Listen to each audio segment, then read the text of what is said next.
ওকে, দেখো, লাস্ট সেশনে আমরা পড়ছিলাম হচ্ছে আইসোটোপ, আইসোবার এবং আইসোটোন, এবং আমরা এই তিনটার মধ্যে কম্পারিজন গুলো দেখছিলাম যে কোনটা কি আছে, এবং উদাহরণগুলো দেখলাম। এই উদাহরণগুলো মনে রাখিও, কারণ এই উদাহরণগুলো মাঝে মাঝে কোশ্চেনে দিয়ে দেয়, এমসিকিউ হিসেবে আসে, যে বিশেষ করে এই যে তিনটার নাম, এই তিনটার নাম আসে।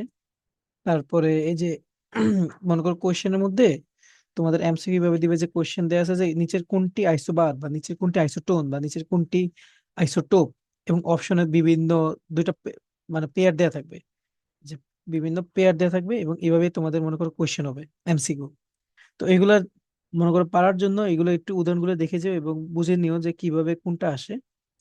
এবং এখান থেকে মাঝে মাঝে 2 মার্কসের কোশ্চেন হিসেবে আসে হচ্ছে হলো মনে করো ক্যারেক্টারিস্টিক্স বা বৈশিষ্ট্য, characteristics of isotope or isobar বা টোন, বা আইসোটোপ, আইসোবার, আইসোটোনের বৈশিষ্ট্য ব্যাখ্যা করতে বলবে 2 মার্কসের জন্য, 2 মার্কসের জন্য। তো এই ক্ষেত্রে কি কি লিখবা? যেমন প্রথমে লিখবা কি, যেটা সমান, প্রোটন সংখ্যা সমান। সেকেন্ডে লিখবা ইলেকট্রন নাম্বার নিয়ে লিখবা যে ইলেকট্রন সংখ্যা সমান নাকি সমান না। তিনে লিখবা কি, এদের ভর সংখ্যা সমান নাকি সমান না। তারপরে চারে হিসেবে লিখতে পারো এদের বৈশিষ্ট্য, রাসায়নিক বা ভৌত বৈশিষ্ট্য সমান নাকি সমান না। এই সকল মানে 3-4টা পয়েন্ট লিখে দিবা, ইনশাল্লাহ মনে করো সব ঠিকঠাক হয়ে যাবে। তারপরে তোমাদের এই আইসোটোপ রিলেটেড একটা টার্ম আছে, সেটা হচ্ছে হলো টপিক আছে radio active isotope, radio active isotope. এই রেডিও অ্যাক্টিভ আইসোটোপ থেকে এমসিকিউ ধুমায় আসে একদম, ধুমায় মানে ধুমায়। আর সিকিউ রেয়ারলি বাট আসে। তো এইখান থেকে এমসিকিউ কিভাবে আসে, যে বিভিন্ন যে মনে করো আইসোটোপ আছে তাদের উদাহরণগুলো তোমাদেরকে সবাইকে মুখস্থ করতে হবে। যেমন টেকনিশিয়াম 99, এটা কি কাজে ইউজ হয়, এটা লাইফ টাইম কত, 99 আওয়ার, সরি 6 আওয়ার। টেকনিশিয়ামের লাইফ টাইম 6 আওয়ার, এরকম বিভিন্ন এমসিকিউ আসে। আর সিকিউ আসে, সিকিউ কিভাবে আসে মনে করো মেডিকেল ইউজ, মেডিকেলের রেডিও অ্যাক্টিভ আইসোটোপের ইউজ কি, বা তোমাদেরকে এগ্রিকালচারের মধ্যে রেডিও অ্যাক্টিভ আইসোটোপের ইউজ কি, বা তোমাদের ইলেকট্রিসিটির মধ্যে সরি রেডিও অ্যাক্টিভ আইসোটোপের কাজ কি, এরকম বিভিন্ন বিভিন্ন ফিল্ডে তোমাদের ইউসেজ চাবে, এবং তোমাদেরকে এই সকল ইউসেজ গুলো মুখস্থ করতে হবে ফর সিকিউ অ্যান্ড এমসিকিউ। একটু কি সবাই বুঝতে পারছো যা যা পড়াইলাম এখন পর্যন্ত? কার কি কোনো কোশ্চেন আছে? না ভাই, বুঝছি। ওকে, এরপর হচ্ছে আমাদের atomic mass or relative atomic mass, atomic mass or relative atomic mass, বা পারমাণবিক ভর, বা আপেক্ষিক পারমাণবিক ভর, এই টপিক। তো মেইনলি আমরা যখন একটা অ্যাটমকে প্রকাশ করা শিখতেছিলাম, তখন আমরা কি বললাম, যে আগে এটা সিম্বলটা লিখবো, তারপর বামে নিচে লিখবো কি তার অ্যাটমিক নাম্বার, এবং অ্যাটমিক নাম্বারের উপরে আমরা কি লিখি, মেইনলি ম্যাচ নাম্বার বলছিলাম। কিন্তু আসলে ভাইয়া এটা ছিল বেশি, আগে তোমরা জানতে না এই জন্য বললাম, কিন্তু আসলে এখানে বসানো হইতেছে হইলো আমাদের অ্যাটমিক ম্যাচ বসায়,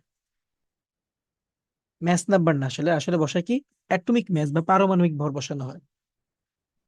এবং এই অ্যাটমিক ম্যাচ বা পারমাণবিক ভর বলতে কি বোঝায়? এটা বলতে বোঝায় ম্যাস অফ ওয়ান অ্যাটম, একটা পরমাণুর ভরকে বোঝায় হইতেছে কি আমাদের অ্যাটমিক ম্যাস বা পারমাণবিক ভর, বা একটি পরমাণুর ভর।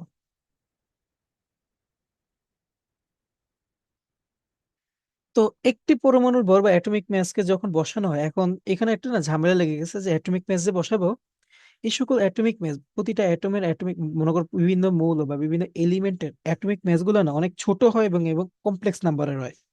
যেমন ফ্লোরিনের একটা অ্যাটমের ম্যাস হচ্ছে, বা একটা পরমাণুর ম্যাস হচ্ছে 3.16 × 10⁻23 গ্রাম।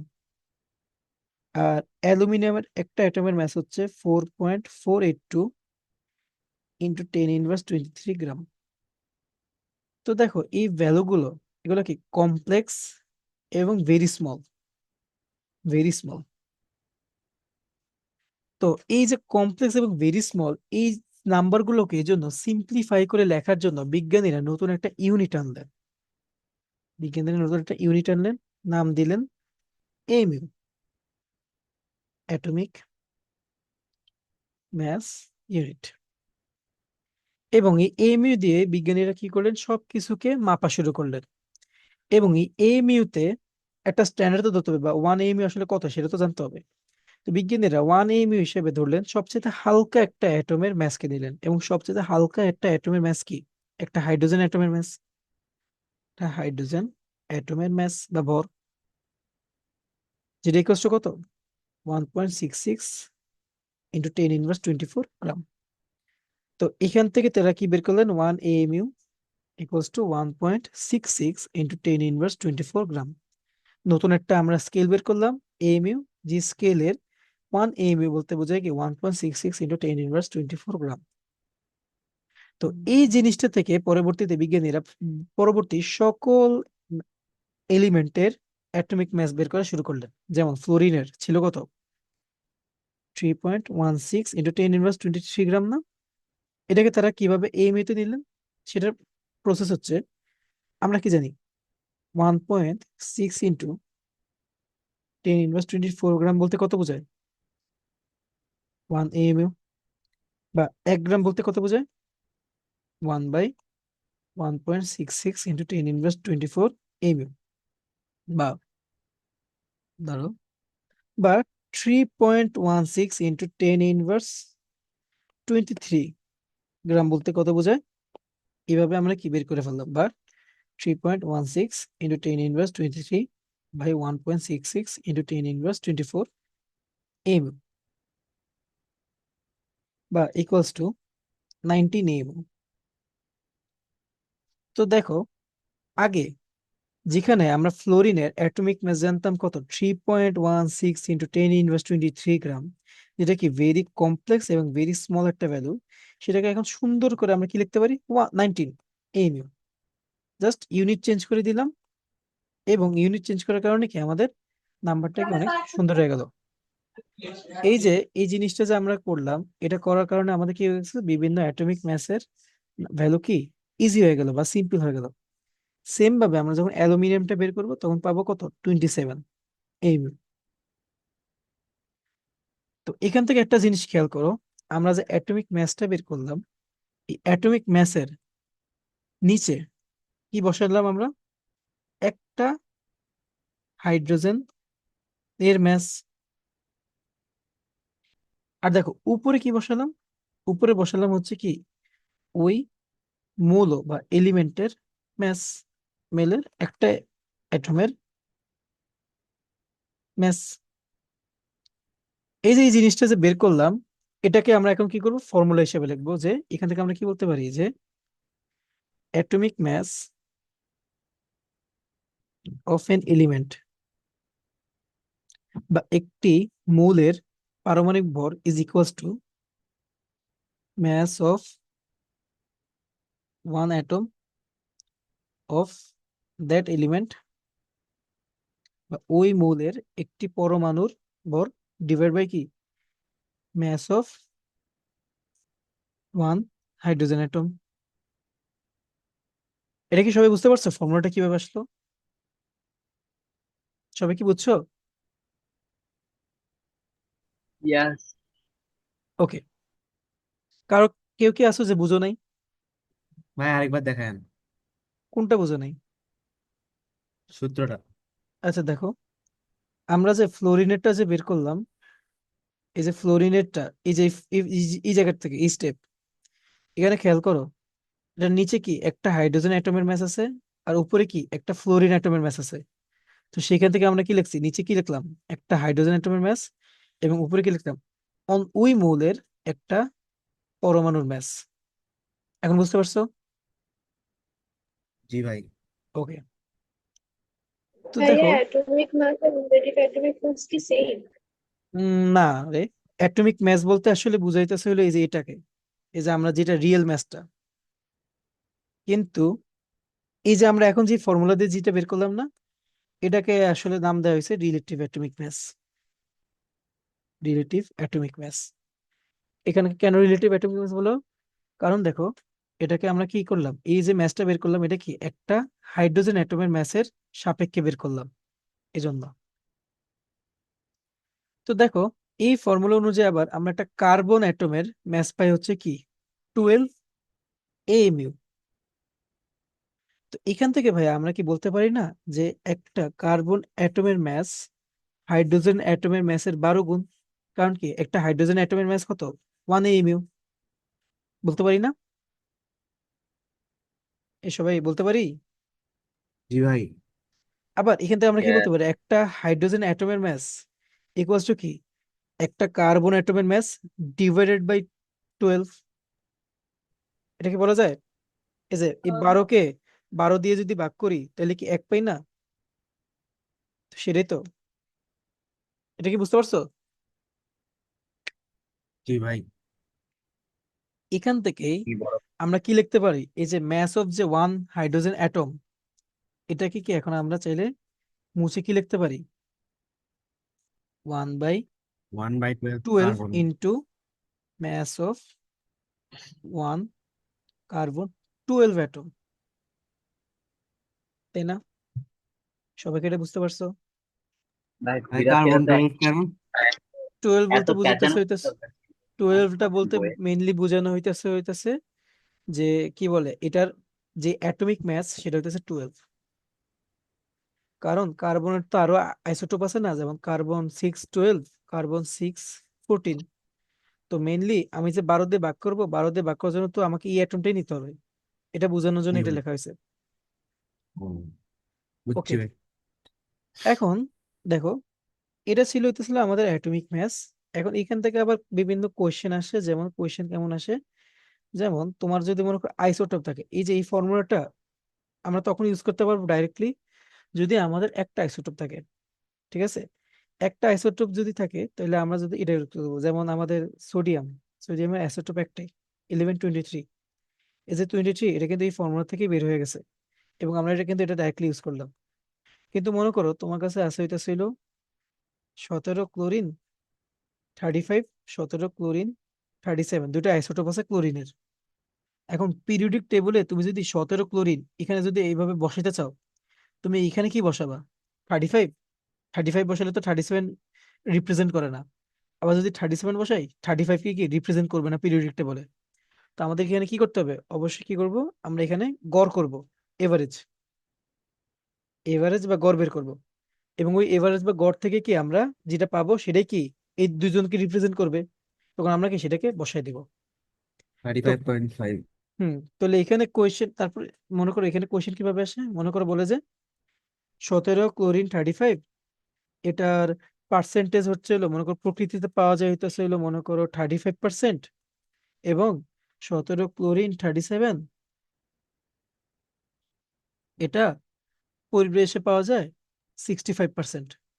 তো এই 35% এবং 65% বলার মানে কি, এর মানে হইতেছে আমরা যদি 100টা অ্যাটম নিই, এই 100টা অ্যাটম বা পরমাণুর মধ্যে 35টা হবে কি এটা, এবং কি 65টা হবে এরকম।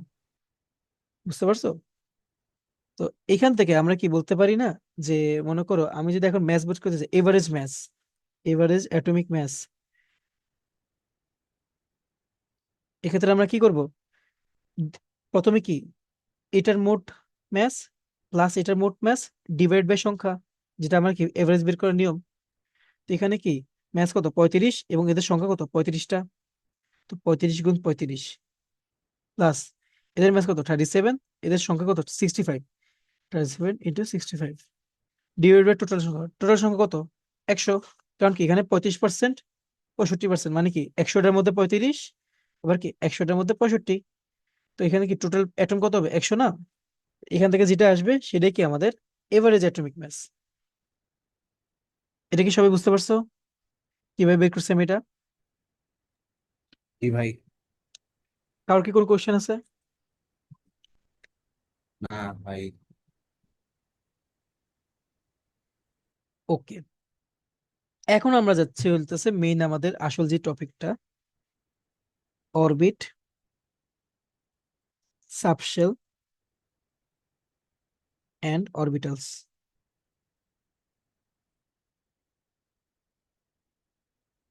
তো দেখো আমাদের যে ইলেকট্রন যে চলার পথ, আমরা কি জানি নিউক্লিয়াসের চারপাশে ইলেকট্রন যে চলে বৃত্তাকার পথে বা সার্কুলার পথে, এই পথটার নাম হচ্ছে কি অরবিট বা কক্ষপথ। কিন্তু বিজ্ঞানীরা পরবর্তীতে দেখছেন যে এই অরবিটটা না কিছু কিছু সেগমেন্ট বা কিছু কিছু খণ্ডে বিভক্ত, এরকম বিভিন্ন খণ্ডে বিভক্ত, এবং এই প্রতিটা সেগমেন্টকে বিজ্ঞানীরা নাম দিচ্ছেন হতেছে সাবশেল বা উপশক্তি স্তর। এখন এই সাবশেল বা উপশক্তি স্তর কোত্থেকে আসলো? এই অরবিটের কিন্তু অপর নাম ছিল শেল। তো শেলের একটা পার্ট কি সাবশেল, তাই না? এটা কি বুঝতেছো? আবার বিজ্ঞানীরা দেখলো যে প্রতিটা সাবশেল আবার বিভিন্ন সেগমেন্টে বিভক্ত, বিভিন্ন কি সেগমেন্টে বিভক্ত, এবং ওই সকল সেগমেন্টের বিজ্ঞানীরা নাম কি দিবে? সাব সাবশেল বা উপ উপ শক্তি স্তর। এই যে সাব সাবশেল বা উপ উপ শক্তি স্তর, এটাকে আমরা একটু কিউট করে রাখি কি অরবিটাল। uh, and বুঝতে পারছো? একবার বলি আবার, আমাদের ইলেকট্রন চলার পথকে বলা হয় অরবিট। অরবিট বিভিন্ন খণ্ডে বিভক্ত বা সেগমেন্টে বিভক্ত, ওদের নাম সাবশেল। আবার প্রতিটা সাবশেলকে আবার বিভিন্ন খণ্ডে বিভক্ত, যাদেরকে নাম দিয়েছে কি অরবিটাল। সবাইকে এটা বুঝতে পারছো? জি ভাই। ওকে, হ্যাঁ, সবাইকে এটা বুঝছো? yes, ওকে, এখন দেখো এই অরবিট, এদেরকে আমরা যে এখন ইয়ে করব কি বলে, আমরা এখন আস্তে আস্তে এই অরবিট বা কক্ষপথ, সাবশেল, উপশক্তি স্তর এবং অরবিটাল নিয়ে খোঁজ নিব বা জানবো, জিনিসপাতি জানবো। তো ফার্স্টে আমাদের যা আসে অরবিট, আমরা আগে অরবিট নিয়ে জানবো।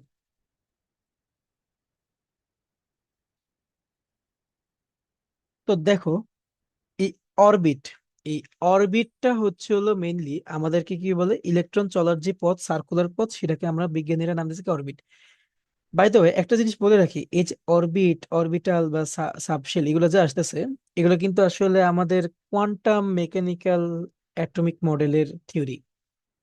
বিজ্ঞানীরা, আমরা তো বোর্ড থেকে আমরা কি জানি যে অরবিট দেখতে এরকম কি সার্কুলার না, কিন্তু পরবর্তীতে বিজ্ঞানীরা দেখছে আসলে অরবিট দেখতে এরকম না।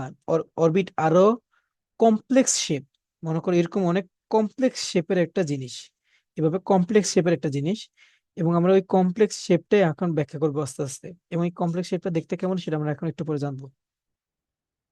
তো দেখো অরবিট, ফার্স্ট অফ অল এই অরবিট গুলোকে বিজ্ঞানীরা প্রকাশ করছেন এন দিয়ে, এবং এন ইজ ইকুয়ালস টু 1 2 3 4, যে কোনো কিছু হতে পারে, যেটা কিন্তু আমরা বোরের অ্যাটমিক মডেলে লিখছিলাম। এবং এন ইজ ইকুয়ালস টু 1 বলতে কি বোঝায়? কে, 2 বলতে কি এল, 3 বলতে কি এম, বাকিগুলো তো বুঝে যাওয়ার কথা, আগে বলছি। এভাবে চলে। এবং এই যে ইলেকট্রন গুলো আমরা আস্তে আস্তে জানবো যে কিভাবে, মনে করো অরবিট কিভাবে থাকে, অরবিটের মধ্যে ইলেকট্রন গুলো কিভাবে থাকে সেভাবে আমরা বুঝবো। তো দেখো ইলেকট্রন গুলো যে এই অরবিট রিলেটেড একটা রুল আছে, মানে ইলেকট্রন গুলা প্রতি অরবিটে ইলেকট্রন কত থাকে সেটা নিয়ে একটা রুল আছে। সেই রুলের নাম হচ্ছে 2n² রুল। তো 2n² রুল আমাদেরকে কি বলে, যে ইলেকট্রন ক্যাপাসিটি বা ইলেকট্রন ধারণ ক্ষমতা একটা অরবিট বা একটা কক্ষপথের ইজ ইকুয়ালস টু 2n²।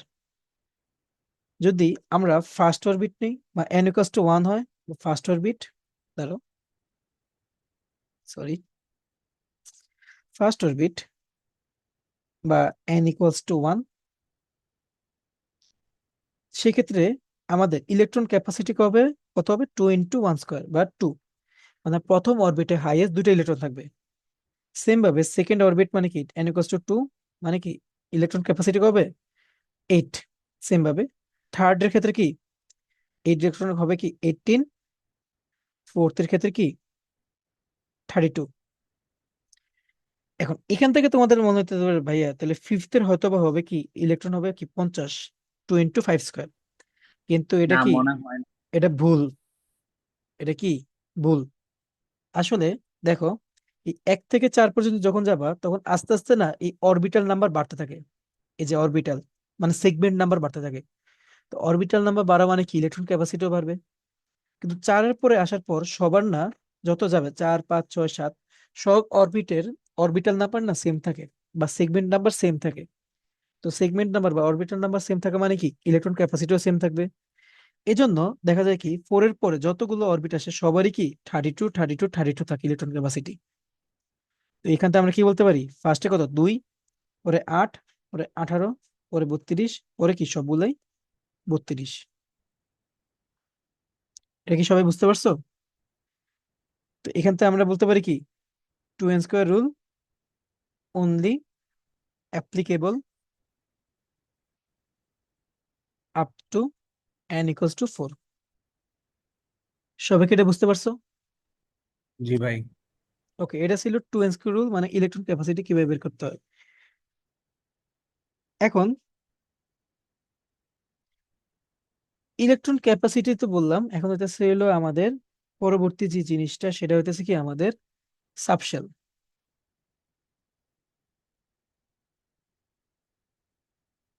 না, সাবশেল বলার আগে আগে একটা কথা বলে রাখি, সেটা হচ্ছে এই যে ইলেকট্রন যে থাকে, এই ইলেকট্রনটা থাকার আমাদের একটা নতুন জিনিস জানতে হবে, সেটা হচ্ছে স্টেবিলিটি। স্টেবিলিটি কি? স্টেবিলিটি বলতে বোঝা যাচ্ছে কি স্থিতিশীলতা, মানে যেটা অপটিমাম, যেটা আমরা চাই, আমরা সবাই কি লাইফে স্টেবল হতে চাই। তেমনি ভাবে এটমদের একটা টেন্ডেন্সি আছে স্টেবল হওয়ার, সেটা হচ্ছে ইলেকট্রন স্টেবিলিটি অর্জন করতে চায়, এবং এই স্টেবিলিটি অর্জন করতে পারে তখনই যখন তাদের বাইরের শেলে 8টা করে ইলেকট্রন থাকে। 8 ইলেকট্রন ইন আউটারমোস্ট শেল। বাইরের শেলে যখন 8টা করে ইলেকট্রন থাকে তখন কি তারা স্টেবল হতে পারে। এই যে 8টা করে ইলেকট্রন বাইরে থাকার কারণে যে স্টেবল হওয়ার যে ব্যাপারটা, এটাই হচ্ছে আমাদের অক্টেট রুল বা অষ্টক সূত্র, অষ্টকের নিয়ম। আবার যদি কোনো একটা অ্যাটমের বাইরের শেল 1 নাম্বার শেল হয়, 1 নাম্বার শেল, তো সেটার তো ইলেকট্রন ক্যাপাসিটি কত, 2 না? তো তাদের ক্ষেত্রে 2টা ইলেকট্রন থাকলে কি স্টেবল হয়ে যাবে, এবং এটাকে নাম দেওয়া হয়েছে ডুয়েট রুল, দুইয়ের নিয়ম।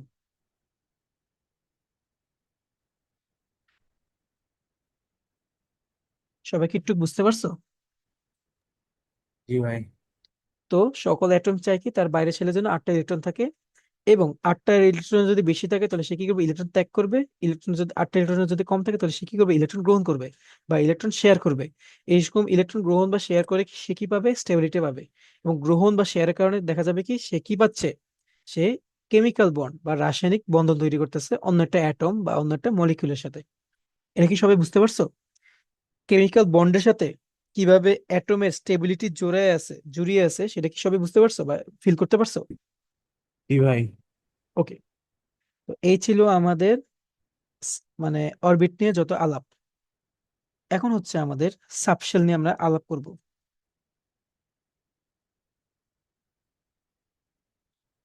তো আমরা এখন কি জানলাম যে অরবিট কি বিভিন্ন সেগমেন্টে বিভক্ত, এবং এই সেগমেন্ট গুলোর নাম কি সাবশেল।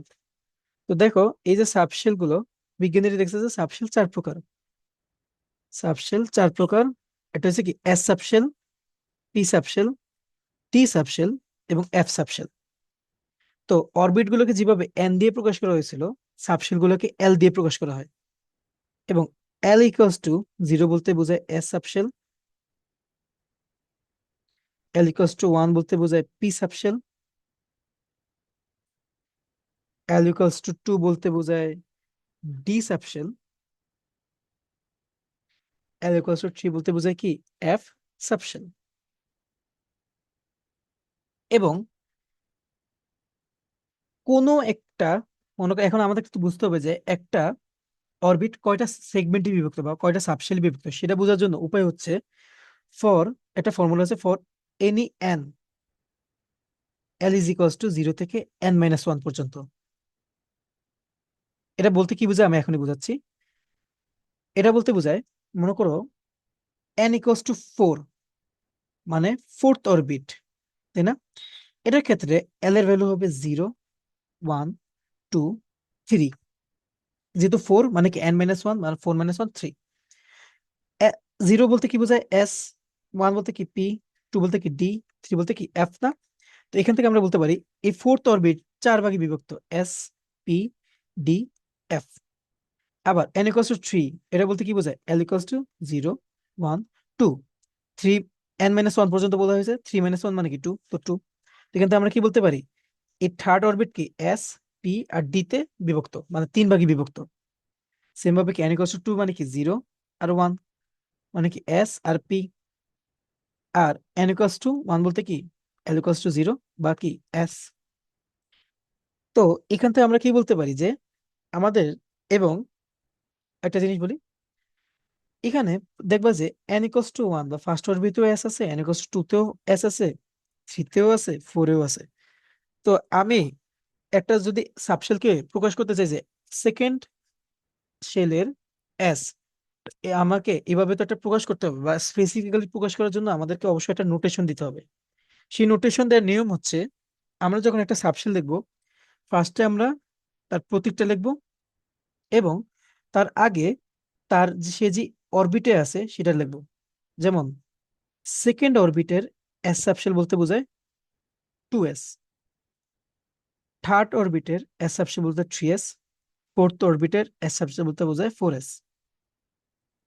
এইভাবে আমরা বলতে পারি কি n ইকুয়ালস টু ওয়ান, এটা একভাবে বিভক্ত, সেটা কি one s. n equals to two মানে সেকেন্ড অরবিট দুই ভাগে বিভক্ত, টু এস এবং two p. n equals to three মানে থার্ড অরবিট কি three s, three p, three d. Four বলতে কি বোঝায়? ফোর্থ অরবিট কি four s, four p, four d, four f. Same ভাবে n ইকুয়ালস টু ফাইভ কি five s, five, sorry sorry এখানে একটা ভুল লিখলাম, এটা হবে five P, four P, five P, five D, five F.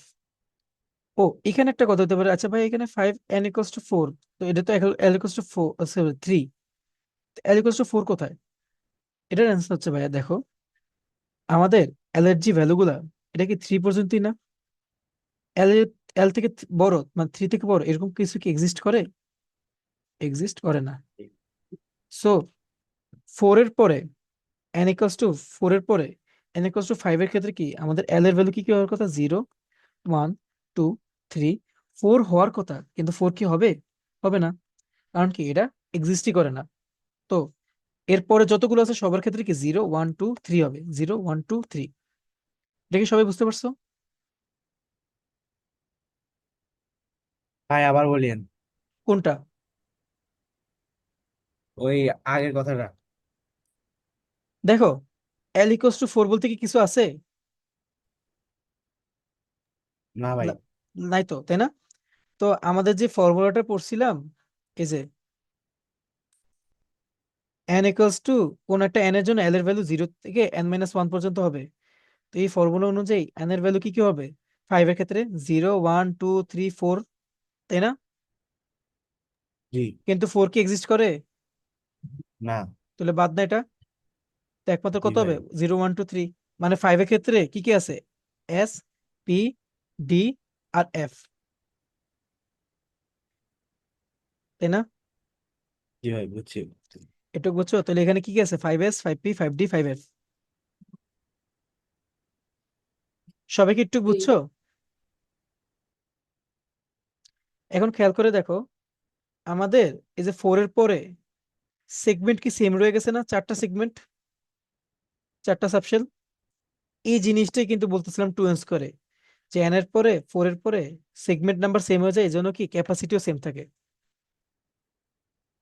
ওকে, এখন আমরা দেখবো যে একটা সাবশেলের মধ্যে ইলেকট্রন ক্যাপাসিটি কত, বা একটা এস সাবশেল বা পি সাবশেলের কত। তো এই ক্ষেত্রে একটা ফর্মুলা হচ্ছে two into twelve plus one. তো এস সাবশেলের জন্য ইলেকট্রন ক্যাপাসিটি কত হবে? Two into two into s এর ক্ষেত্রে এল কত? Zero, two into zero plus one বা দুই। পি এর ক্ষেত্রে কত হবে? Electron two into two into এখানে এল কত? পি এর জন্য ওয়ান, তো প্লাস ওয়ান, তো কত আসে? এইট। সেম ফর ডি এর ক্ষেত্রে আসে টেন, এফ এর ক্ষেত্রে আসে ফোরটিন। সো এখান থেকেও কি আমরা বলতে পারি না এখানে এস সাবশেলে কত আছে? দুটো ইলেকট্রন আছে। তাহলে আমাদের এন ইকুয়ালস টু 1, মানে ফার্স্ট অরবিটে ইলেকট্রন ক্যাপাসিটি কত? 2। আবার সেকেন্ডে এখানে কত? দুইটা। এখানে কত থাকতে পারে? 8টা। তো সেকেন্ড অরবিটে ইলেকট্রন ক্যাপাসিটি কত? সরি, এখানে 6। আমি এখানে ভুল লিখছি, এখানে হবে 6 হবে। তো এখানে 2, এখানে 6, তাহলে সেকেন্ড অরবিটে টোটাল ইলেকট্রন ক্যাপাসিটি কত? 2 + 6 = 8, যেটা কিন্তু 2 স্কয়ার রুলের সাথে মিলে যায়। আবার এখানে দেখো 3s এর কত? 2, 3p এর কত? 6, আর 3d এর কত? 10। তো এখানে ইলেকট্রন ক্যাপাসিটি কত? 2 + 6 + 10 মানে 18, যেটা কি 2 স্কয়ার রুলের সাথে মিলে যায়। এইভাবে কিন্তু কি আমরা চাইলে সাবশেল দিয়েও কিন্তু কি করতে পারি? 2 স্কয়ার রুলটাকে ফিল করতে পারি। এটা কি সবাই বুঝতে পারছো?